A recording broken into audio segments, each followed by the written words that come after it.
পৃথিবীতে এমন একটা জায়গা আছে যেখানে গেলে ফিরে আসার সম্ভাবনা মাত্র 1%। এটি এমন এক রহস্যময় স্থান যেখানে জাহাজ হারিয়ে যায়, বিমান উধাও হয়ে যায়, এমনকি আধুনিক প্রযুক্তিও যার আসল রহস্য উন্মোচন করতে পারেনি। আজ আমরা বলছি পৃথিবীর অন্যতম ভয়ঙ্কর জায়গা আটলান্টিক মহাসাগর নিয়ে।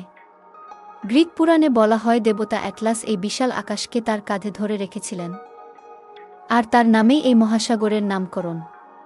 কিন্তু আজকের আধুনিক যুগেও কেন বিজ্ঞানীরা এই জায়গাকে ভয় পান?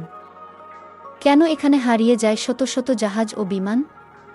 আর কেনই বা বলা হয় আটলান্টিকের কিছু স্থানে গেলে কেউ আর ফিরে আসে না?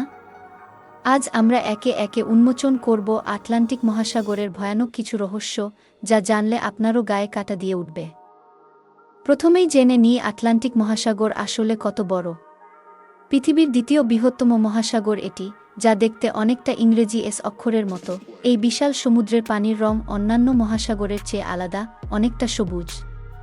কারণ এর তলদেশে মৃত জলজ উদ্ভিদ থেকে এক ধরনের হলুদ রঙের রঞ্জক পদার্থ সমুদ্রের পানির সাথে মিশে পানির রঙকে সবুজাভ করে তোলে। এছাড়াও আটলান্টিকের পানিতে সূর্যের 7টি রঙের মধ্যে সবুজ রঙটি বেশি বিচ্ছুরিত হয়। এতে আটলান্টিকের পানির রং নীলের বদলে সবুজ দেখায়। এই রহস্যময় স্থানে সচরাচর কেউ যাওয়ার সাহস করে না। আটলান্টিকে সাধারণ মানুষের পা না বাড়ানোর অন্যতম কারণ হল রহস্যময় বারমুডা ট্রায়াঙ্গেল। বহু জাহাজ এবং বিমান এ অঞ্চল দিয়ে গায়েব হয়ে গেছে। ধারণা করা হয় এ অঞ্চলে এমন কিছু অতিপ্রাকৃতিক বিষয় আছে, যার ফলে এখানে পৌঁছানো মাত্র জাহাজ বা বিমান হারিয়ে যায়। ফ্লোরিডা, পুয়ের্তো রিকো এবং বারমুডার মাঝখানে অবস্থিত এই জায়গা কেবল মাত্র 3টি বিন্দু দিয়ে সংযুক্ত নয়, বরং এটি এক ভয়াল মৃত্যুকূপ। একটি তত্ত্ব বলছে এই অঞ্চলে ম্যাগনেটিক অ্যানোমালি বা চৌম্বকীয় বিভ্রান্তি রয়েছে, যা কম্পাস ও নেভিগেশন সিস্টেমকে বিকল করে দেয়। আবার আরেকটি তত্ত্ব বলে এখানে রয়েছে মিথেন গ্যাসের বিশাল উৎস, যা পানির গভীর থেকে উঠলে জাহাজ পানিতে তলিয়ে যেতে পারে। তৃতীয় একটি তত্ত্ব অনুযায়ী এখানে সময় পরিভ্রমণ বা টাইম ওয়ার্প ঘটে, যার ফলে কিছু জাহাজ ও বিমান অন্য সময়ে স্থানান্তরিত হয়ে যায়। এখানে যাওয়ার অন্যতম বড় বাধা হল প্রচণ্ড ঝড় ও হারিকেন।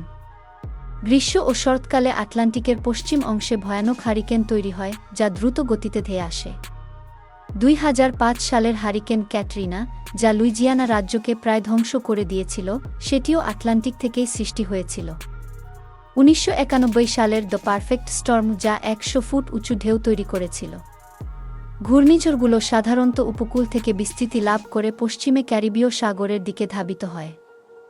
ফলে বড় বাণিজ্যিক জাহাজ ছাড়া আটলান্টিকে কেউ যেতে পারে না। 1912 সালে বিশ্ববিখ্যাত টাইটানিক জাহাজ আটলান্টিকের বরফখণ্ডের সঙ্গে ধাক্কা লেগে ডুবে গিয়েছিল। এবং অবাক করার বিষয় হল 2023 সালে টাইটান নামক সাবমেরিন টাইটানিকের ধ্বংসাবশেষ দেখতে গিয়ে আটলান্টিকেই সলিল সমাধি নিতে হয়েছে সাবমেরিন টাইটান ও এর আরোহীদের। শক্তিশালী এই ডুবোযানটি আটলান্টিকের তলদেশে অন্তর্মুখী বিস্ফোরণের কারণে ভেঙে টুকরো টুকরো হয়ে যায়। আপনি কি জানেন? আটলান্টিক মহাসাগরের নিচে গুপ্তধনের বিশাল ভাণ্ডার রয়েছে। বহু হারিয়ে যাওয়া স্প্যানিশ ও ব্রিটিশ জাহাজের মধ্যে টনকে টন স্বর্ণ ও মূল্যবান রত্ন রয়েছে। এছাড়াও বিজ্ঞানীরা বলছেন আটলান্টিকের তলদেশে প্রাকৃতিক স্বর্ণের খনি রয়েছে। আটলান্টিক মহাসাগরের তলদেশে মাইলের পর মাইল জুড়ে স্বর্ণের খনি আছে। কিন্তু এই মহাসাগরের ভয়াবহতার কারণে তা উত্তোলনের মাধ্যমে বাণিজ্যিকভাবে লাভবান হওয়ার পদ্ধতি এখনও আবিষ্কার হয়নি। এই মহাসাগর বিশ্ব বাণিজ্যের জন্য গুরুত্বপূর্ণ হলেও জলদস্যুতা আটলান্টিক সমুদ্রপথকে বিপজ্জনক করে তুলেছে। আন্তর্জাতিক রুটে চলাচলকারী জাহাজগুলোর জন্য রীতিমতো হুমকি হয়ে ওঠে জলদস্যুরা। এই মহাসাগরে প্রাকৃতিক গ্যাস, অপরিশোধিত তেল, মূল্যবান পাথর, বালু, পেট্রোলিয়ামের মতো খনিজ সম্পদের বিপুল ভাণ্ডার রয়েছে।